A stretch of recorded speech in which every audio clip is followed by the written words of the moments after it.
All right, guys, so here is what we're going to be doing today. So just like you've been following along with me as I give this presentation in person all last week, you're just watching this ed puzzle. I will put a pause every time it comes up to a decision. You do still have guided notes. There are no questions in this ed puzzle. So you'll want to have your number 32 pulled up. So you'll fill out those notes as they come up, on the screen or I'm talking about them. And then the ed puzzle will automatically pause in the three spots where you guys make decisions. If it is your position's turn, go fill out your form and then come back to the video, hit play, to kind of see what the results were.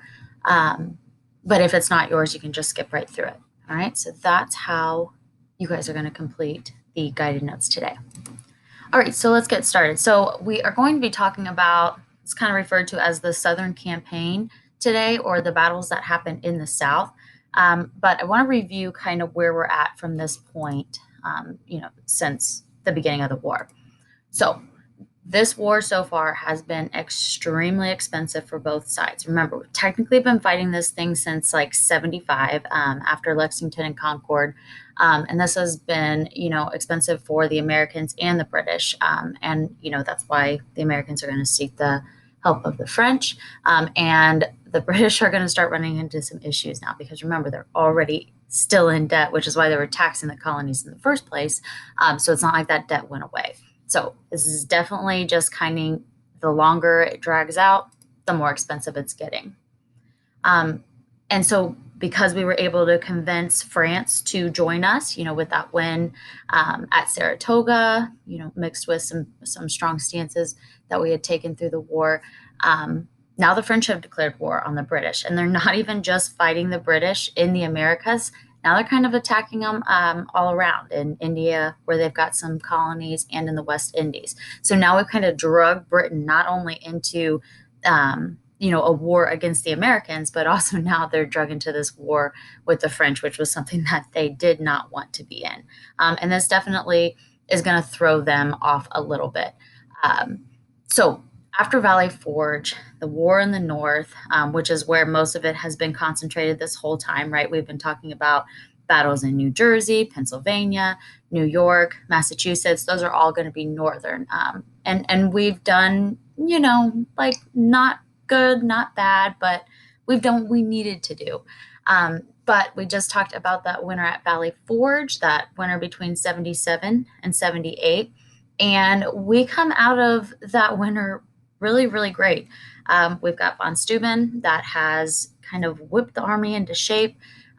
We've got, a new sense of morale and confidence in these soldiers, right? They learned how to use bayonets, so they're going to stick around on battles longer.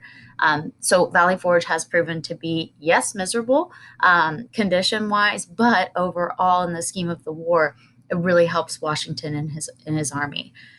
So as soon as that spring hits of 78, the British get news, that the French are declaring war on them. That kind of spooks them a bit. So where they had held Philadelphia that whole winter we were in Valley Forge, now they're going to move up to New York, where they've got a stronghold and just kind of regroup and figure out what the next thing is going to be. They do run into the Patriots in this kind of retreat in back to New York, and the Americans hold strong. So it's very clear that this is a new army that the British are fighting here, along with now knowing that the French are going to be giving them help.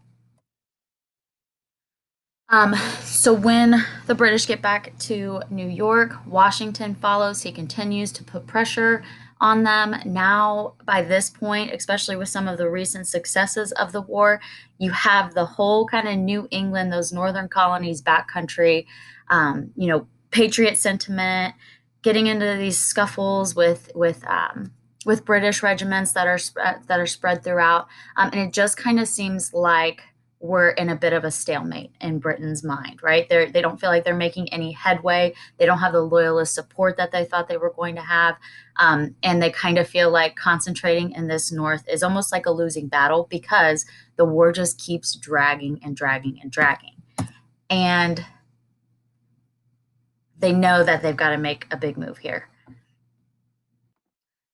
Because after they haven't really made any of these significant gains through this, spring and summer months of 78, that, that winter after Valley Forge, um, again, they think it's this losing battle. But not only that, they're starting to face some kind of struggles at home. Because now, especially when the French announce that they're going to join us, English citizens are getting tired of kind of waiting for this thing to end, right? Because in their head, this was going to be this quick suppress the rebellion and move on, punish the ones that rebelled and move on. But here we are, 3 almost 4 years into this war, and we still haven't, we don't even feel like we're winning at this point because the Patriots just keep kind of fighting back. So the king and parliament know that the longer that this thing continues to drag out, the less support they're going to have from even members in parliament, which is already starting to kind of grow that kind of dissent. So, because he knows he needs this quick win, he turns to the south, right? The southern colonies really, I mean, when you start to justify it, he wanted to end the rebellion because it's nice to have all of that North American continent.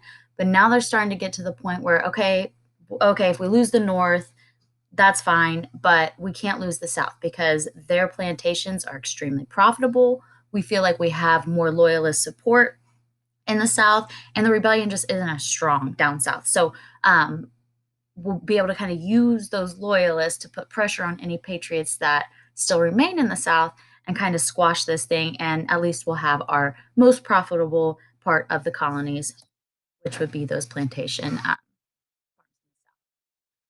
So now in the South, because we focus mostly on northern battles, because that's where the Continental Army is, and most regiments of the British Army are doing most of the fighting is up north. It's not like the South hasn't been fighting at all. There have been kind of these small scale skirmishes happening even since the days of Lexington and Concord. So there's been activity in, since 75 in the South, but it's not really going to become significant engagements until the British are going to kind of swivel here to this new plan to take the South. Now in the South, Washington doesn't have any like formal Continental Army members or regiments down there. It is mostly these small scale militiamen that are kind of fighting and defending themselves against any of the small British regiments that were down there before. But this, you know, not really effective year between 70 or of 78 is going to cause the British to come up with what they call the Southern Strategy. And this new plan, they're hoping to take the southern colonies, and they're gonna hit the heart of it in South Carolina. And it's gonna be Charleston, South Carolina, that they are going to make kind of their first target. So after bombarding Charleston for about 6 weeks, it does end up falling to the British. So this is a huge loss for those of you that have watched The Patriots. This, where they take over Charleston, is kind of what pushes Mel Gibson's character into, you know, wanting to join the war, at least his son wanting to join the war when they take Charleston. And here's what the British are planning on doing. They don't think that just capturing their main port city is enough.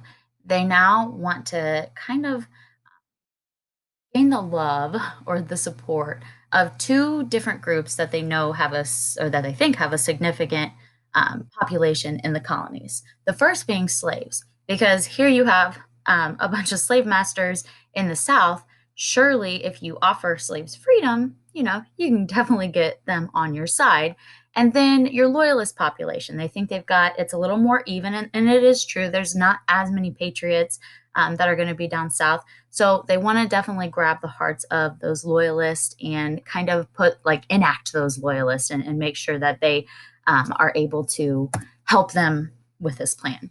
So the slaves, the British published proclamations, which have already kind of happened throughout the war so far, with Dunmore's proclamation in Virginia that states if you join, run away, cross into British Army territory and fight for the British, you will gain your freedom.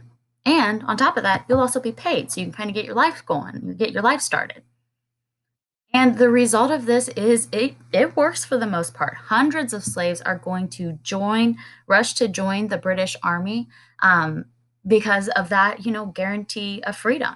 And there are going to be like we have estimates of 5,000 to 8,000 either freed blacks or um, former slaves or runaway slaves that are going to end up serving in the Continental Army.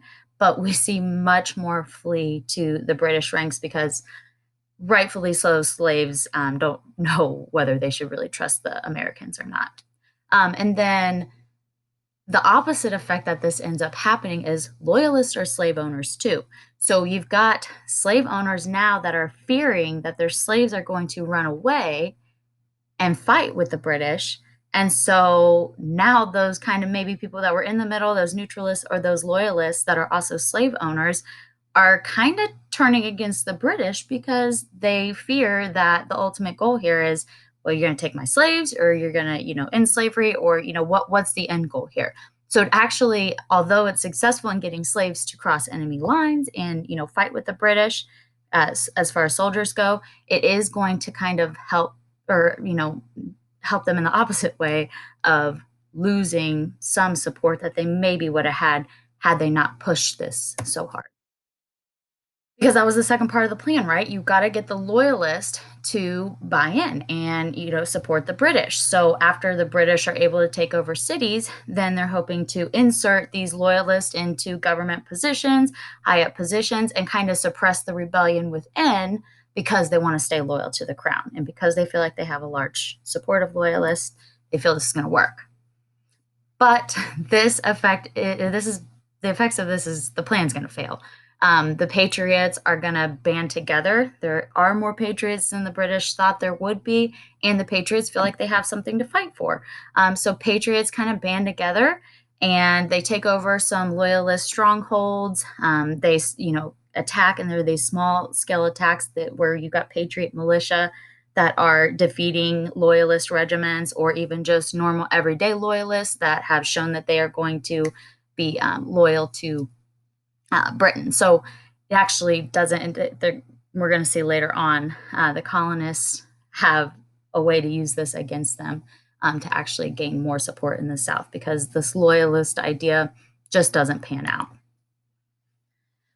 So now, after we've seen some action in the South, we're not going to go through all these battles mixed with a lot of losses, but in 1780, the Americans received some terrible. Benedict Arnold has switched sides. He is now what we call a turncoat. We know Benedict Arnold because he's had success, and I mean, really, a lot of people say he's the main reason why we end up winning Saratoga. On top of, he's just made some major moves throughout, helped get Fort Ticonderoga at the beginning. He did try to invade Quebec, that didn't work out completely, but he's kind of a hero in a lot of people's minds. It's just that Congress absolutely can't stand him for some reason. And they keep kind of, we'll get to that. But either way, they get this news and they're pretty much devastated. Arnold had ended up marrying a loyalist when he was living in Philadelphia. And, while he was living in Philadelphia, I'm not going to get into all the politics of it, but pretty much the head of the town he was living in was trying to get him removed from his post. And along with, in Saratoga, Gates writes the war report and doesn't give Arnold any credit. And really, all of this time, he's just been seeking credit, which Washington individually gives to Arnold, but Congress never really recognizes him, never really promotes him as he should be promoted. So this whole time, he feels like he's just really been slighted by the American Congress, more specifically. And he almost feels like, well, I don't want to fight for independence and then have this corrupt Congress be in charge of these colonies. So he justifies it in some way, probably heavily influenced by his wife, who was known to be a master manipulator of her father, so probably rightfully so with Benedict. And yeah, he turns on him and he begins to start making deals with the British that he is going to hand over West Point, which he was kind of put in charge of. But the spy that was carrying the intel that was giving the plans on how he was going to exchange West Point for, I mean, he was going to get a ton of money out of this. I mean, it was like 10,000 pounds. And back then that's like you're set for life. But that spy gets caught And upon searching him, they find Benedict Arnold's correspondence.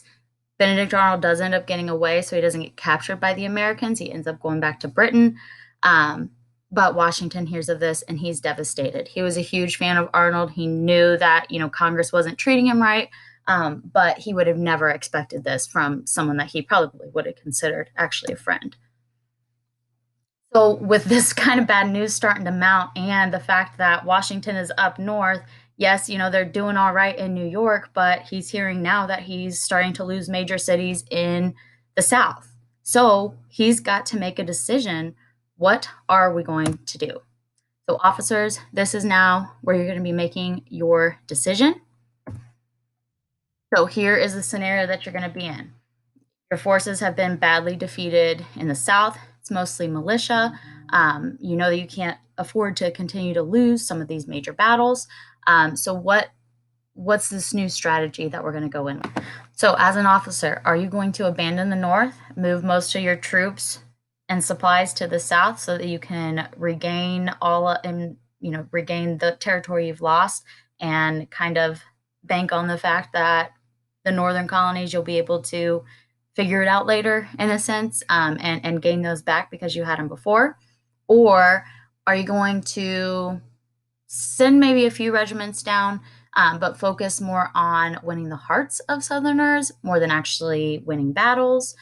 So you send those small regiments and have them kind of strategically retreat, so that it wears the South down a little bit, or wears the British down in the South a little bit, and maybe even get some loyalists to turn against them. So what is your decision? All right, so if you chose decision B, to focus on winning the hearts of Southerners rather than actually winning battles, that's the strategy that works. That's the one that we're going to end up going with.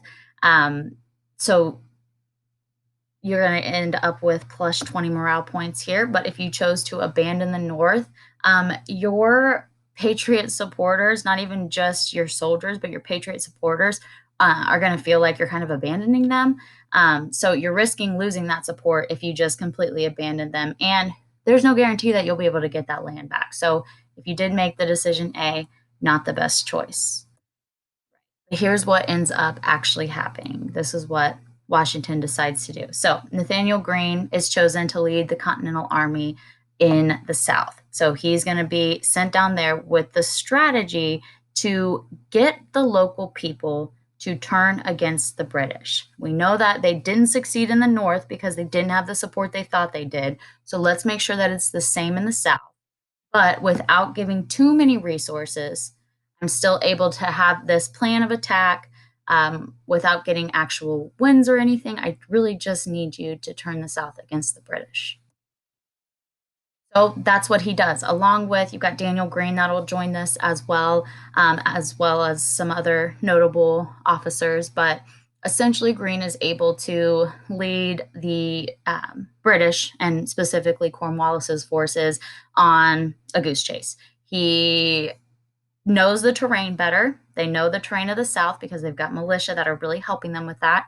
And they kind of weave them in and out and take them further and further away from their supply chains. Whereas Patriots do have supply chains because we've got some Southern support, some Southern support that are going to be able to kind of recoup our soldiers down there. So as the British get further from their supply lines, they still need supplies. And because the Loyalists aren't really stepping up, especially in the backcountry where there's way less of them, we're starting to see that those forces of British soldiers fall right into this trap, and they begin to burn down houses that they think are patriots. They begin to steal from even loyalists. And basically, they're running through these cities, destroying them, and continuing on because they don't have what they need in order to, get the supplies that they need. So this is working out great. Greene is going to lose pretty much every single battle.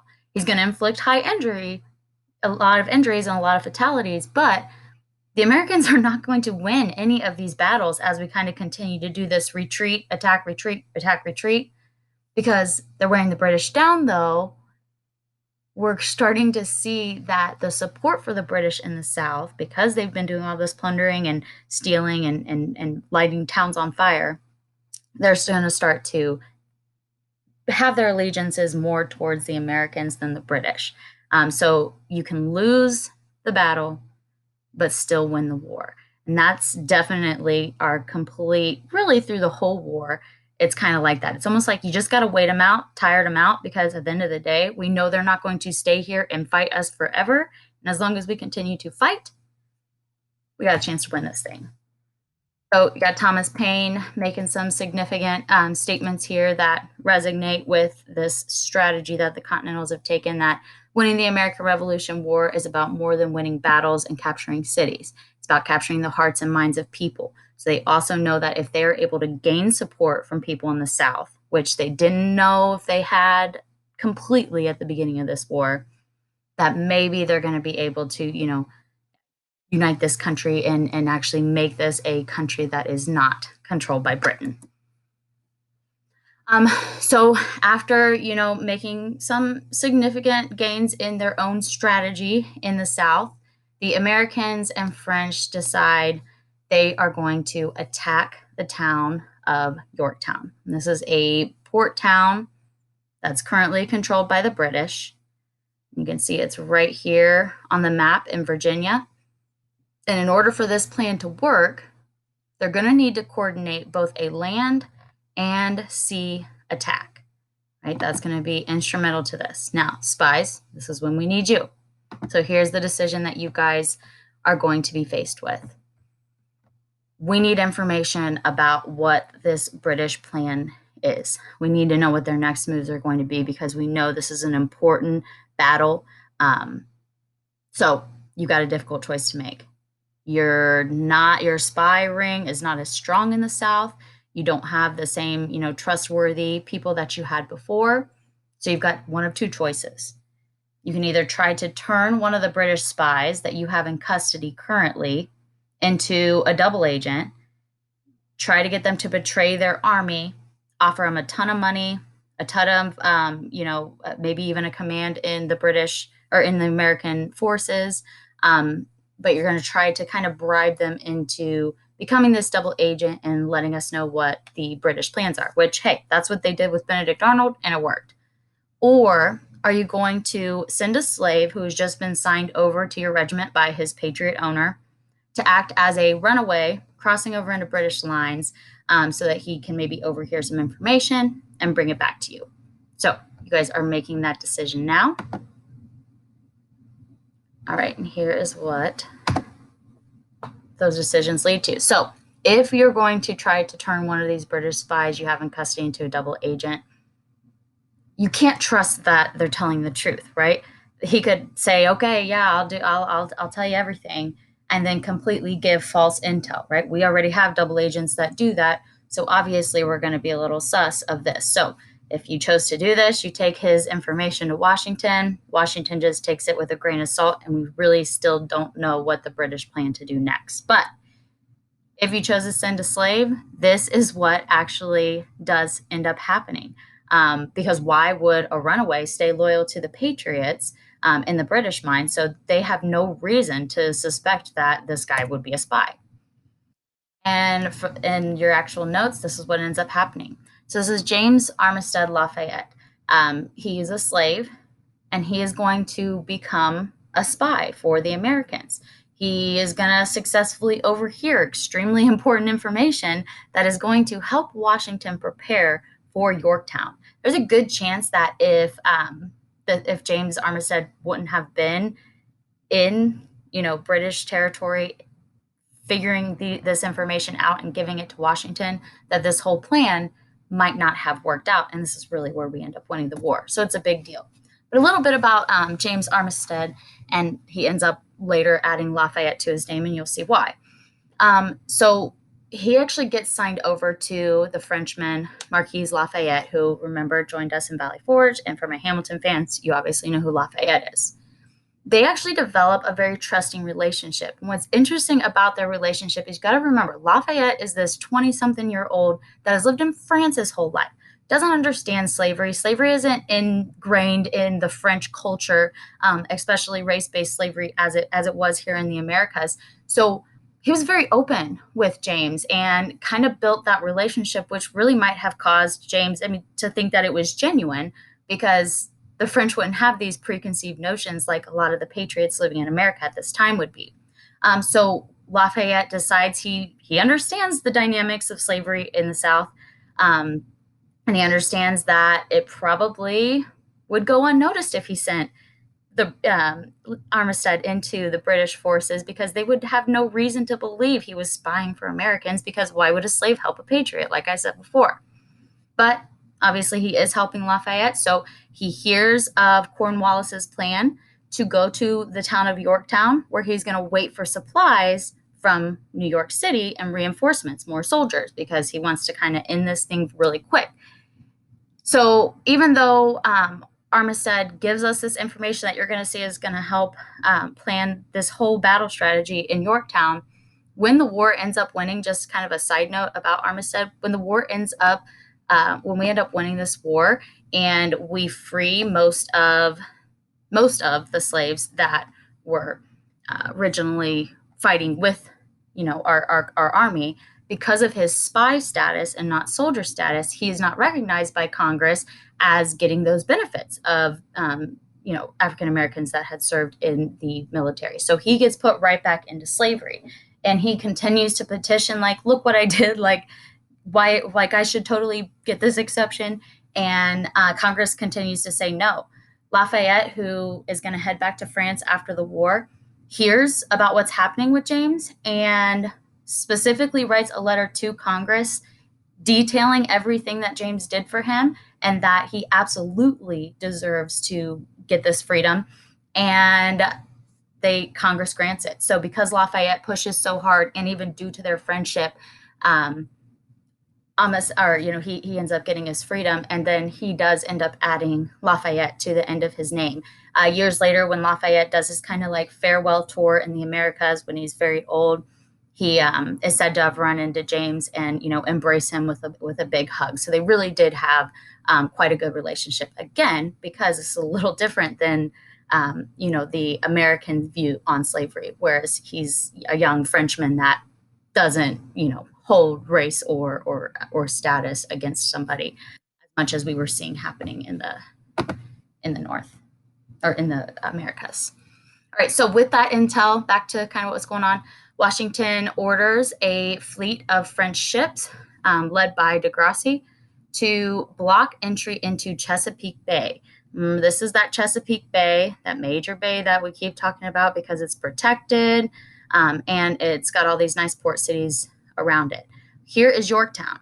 So if you block Chesapeake right here, there is no way for those reinforcements that are supposed to come from New York to get in here. And to show you how needed this intel was from James is the French fleet arrives on August 30th, and the battle where they kind of battle it out right here in the mouth of the Chesapeake happens on September 8th. So, I mean, the timing is pretty close there, that if he wouldn't have gotten that intel, a couple months later, Yorktown would have easily been replenished or at least able to get out. So if the French are blocking this entrance, not only can those supplies not get in, the British who are right here at Yorktown, also cannot move their men out and retreat. So we've pretty much trapped them into having to battle the American forces right here with no reinforcements.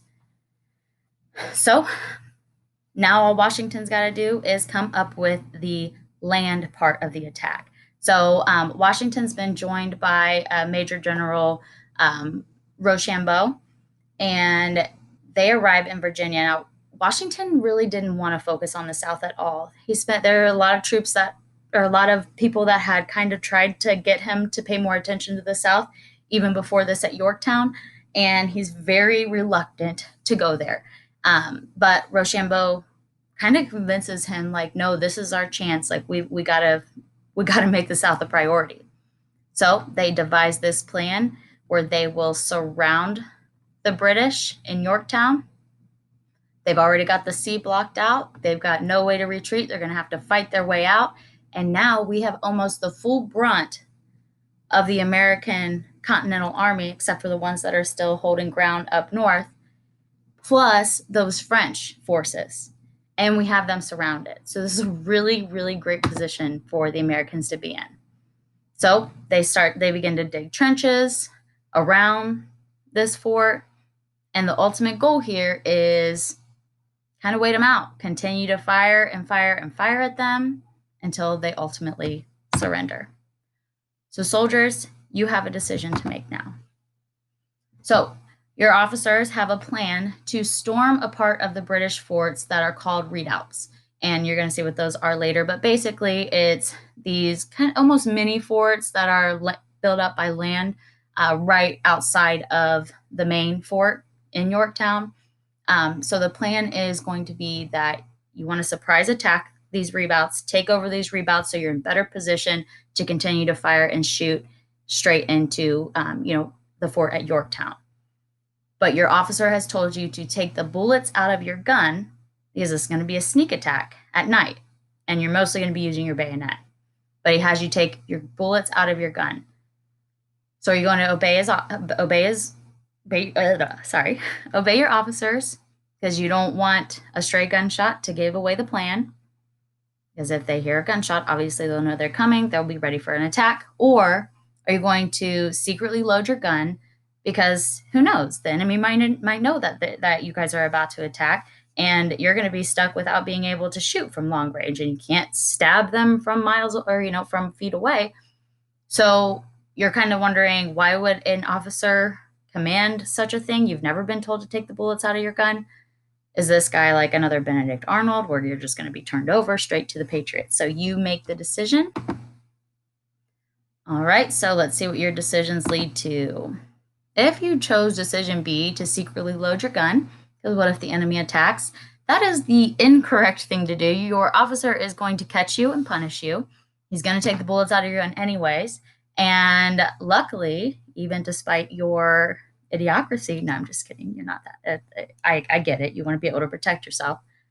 But you learn to never question Hamilton again because he is successful at taking this redoubt. If you chose to obey your officers, obviously, you made the right decision. This is going to be a successful mission, and you're never going to doubt Hamilton again. Well, a lot of people will end up doubting him, but it was Hamilton that leads one of the regiments into redoubt 9, or he does 10. So in October of 1781, Washington makes a plan to take control of those redoubts. This is what they kind of looked like. So it's built up with land around it. This is a modern day picture. Like, they've left this up as a memorial at Yorktown. But this is kind of what the redoubt looks like. So they've got this land built up as protection around them. They probably have cannons facing out towards, the enemy. And then, they're going to try to make it hard to get in. So you've got this fencing and, these making it difficult to just come straight up the hill and into the fort. So not a full-fledged fort, but it offers protection. And it offers a place to kind of set your artillery. So several groups are going to be sent to take these redoubts that are all over, and Hamilton is going to be leading one of those. For my Hamilton fans, that take your bullets out your gun, which you probably already remembered when I said that. Anyways, so the men do attack the redoubts. This is where you can see they've got some forces here. Lawrence is going to be alongside Hamilton in this takeover, and Lafayette is kind of controlling all of it. So the reason why they do take the bullets out of their gun is because they got to get there quiet, and they're just going to be using these things basically to stab these guys. They don't want to have the time to shoot. They almost want to sneak in on them and then just be able to kill as many as they can, right? It's not going to be a huge amount of people that can fit into these areas. So if we're able to quietly get there and then basically destroy the enemy, and then anybody that tries to still shoot, we can take as hostages. This is kind of the plan on why they make you take those guns out, because, if you get scared, if something goes wrong and you take a shot, you've kind of like given away your position. All right, so they use the bayonets, knives that are on their swords, like we talked about, that von Steuben really helped them become confident using, and they end up taking both of those redoubts with like barely any casualties at all. So pretty much for weeks, you have these American forces that are just moving in closer and closer day by day. They know that the British are running out of ammo. They know they don't have, a large amount of troops because they had already called for those reinforcements that the French are not allowing to come in. So they just keep pushing and pushing. And it lasts about 3 weeks that Cornwallis tries to hold out before he ultimately ends up surrendering at Yorktown. This is a dart to the heart for the British captain because Cornwallis was a very renowned soldier, and here he is having to surrender because of really just a very poorly placed fort that he thought he would be able to get these supplies in, and it was just a miscalculation on his part. When they do the surrender ceremony, Cornwallis actually doesn't even show up for that formal dinner for the negotiations and stuff. So he's definitely very salty by having to. Um, After the defeat at Yorktown, he surrenders. He ends up surrendering 7,000 British soldiers, and that makes it the largest surrender of the war. And again, remember, the British citizens that are living in England at this time already think this thing has drug out far too long. Whatever, cut our ties. They don't want to be with us, then we're done. And the king said, okay, we're just going to take the South real quick. And then here we are. We lost a major battle in the South. It's been years now. This war has just been dragging. And the Englanders, they're over it. They're so done. And even though fighting is going to continue, actually, my John Lawrence fans, he is going to die in a small scale battle during this 2-year time period where there's still some fighting going on, no major battles. But he does end up perishing in one of those battles, which are almost kind of pointless battles because none of them are significant. The British pretty much know they're going to be giving up anyways. So that's kind of a sad story out of all this. But 2 years after the siege of Yorktown and the surrender at Yorktown, the Treaty of Paris of 1783 is officially signed. And with this treaty, King George finally has to recognize the United States as a country. They've declared independence, so they were considering themselves their own country, the Americans were, but the British never recognized that that was my colonies, you're going to have to fight for it. Well, they did. And now Britain is officially going to have to say, okay, they are their own country. The United States does agree to stop persecuting loyalists in this agreement. So anybody that still remained loyal to the crown, that maybe they had still as prisoners or, that they were still given a hard time that were living in the colonies, they agreed to stop persecuting them. Although at this point, most loyalists have either gone back to England or they've fled up to Canada. And then both countries are going to agree to stop fighting. A lot of those slaves that had crossed enemy lines into the British lines that were promised their freedom for fighting because the British didn't win. Unfortunately, many of those soldiers, they do take some of those soldiers back to England and grant them their freedom, but a huge chunk of them are going to be left in the colonies, right back into bondage, as if they hadn't done anything.